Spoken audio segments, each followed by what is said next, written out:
Naik bajai yuk. Kan bajai udah nggak ada nanti. Mau diganti sama kendaraan roda 3, tapi lebih bagus sama ramah lingkungan. Ya kan? Kamu sok tahu. Enggak, tuh lihat tuh. Tuh ada liputannya tuh, lihat dong. Mungil, lincah, dan anti polusi. Inilah keunggulan mobil Zibi yang dipercaya ampuh menembus kemacetan ibu kota. Mobil asal Swedia ini rencananya akan menggantikan posisi bajai, angkutan umum asal India. Produsen Zibi, Clean Motion, telah memamerkan kehebatan si mungil ini kepada rombongan Presiden Susilo Bambang Yudhoyono saat melawat ke Swedia beberapa waktu lalu. Lantas, apa sih hebatnya Zibi dibandingkan bajai? Yap, kendaraan motor listrik ini ramah lingkungan karena tidak mengeluarkan suara bising. Kualitas gas buang Zibi juga tidak bikin polusi. Desainnya lebih futuristik dan canggih ketimbang bajai yang tergolong vintage, jadi gampang dikendarai.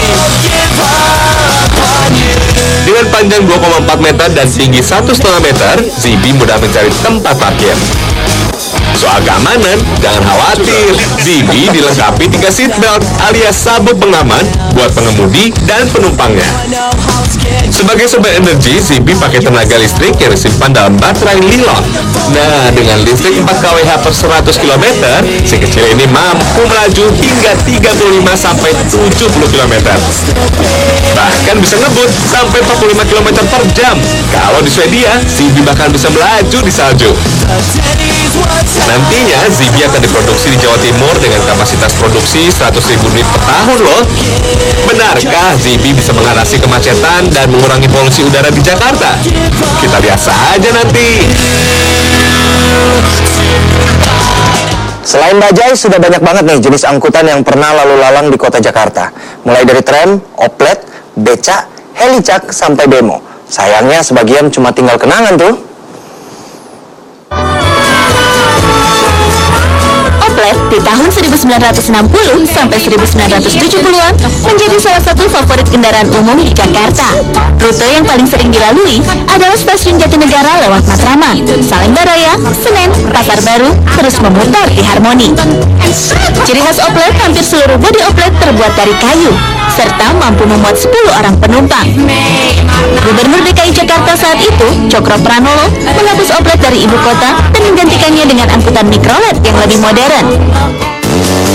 Favorit angkutan umum zaman bahula berikutnya adalah helica, singkatan dari helikopter dan beca. Mungkin karena bentuknya yang mirip helikopter, maka disebut helica. Angkutan umum roda 3 ini mempunyai keunikan pada penumpangnya yang berada di depan, sedang pengemudinya berada di belakang. Pada tahun 1971, Gubernur Ali Sadikin meresmikan helica menjadi pengganti beca yang sudah dianggap tidak manusiawi. Nasib angkutan massal seperti kereta tram dan bus tingkat juga tergerus zaman.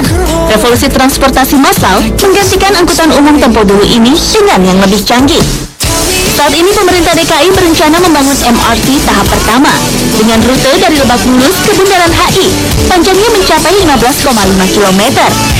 Sepanjang lintasan terdapat 13 stasiun pemberhentian. 7 stasiun antara Lebak Bulus dan Blok M berada di permukaan tanah. 6 sisanya dari Al-Azhar ke Bundaran HI berada di bawah tanah. Kalau rute ini sudah selesai, jarak tersebut dapat ditempuh hanya dalam waktu 30 menit dan mampu membawa 1.200 penumpang sekaligus. Proyek ini diperkirakan akan menelan dana sebesar 12,5 triliun rupiah. Rencana pemerintah DKI berikutnya adalah monorail yang menghubungkan dari Bekasi ke Bandara Soekarno-Hatta Tangerang. Tahap pembangunan jalur rel menuju ke bandara hingga pembangunan stasiun monorail di Bandara Soekarno-Hatta sedang dikerjakan.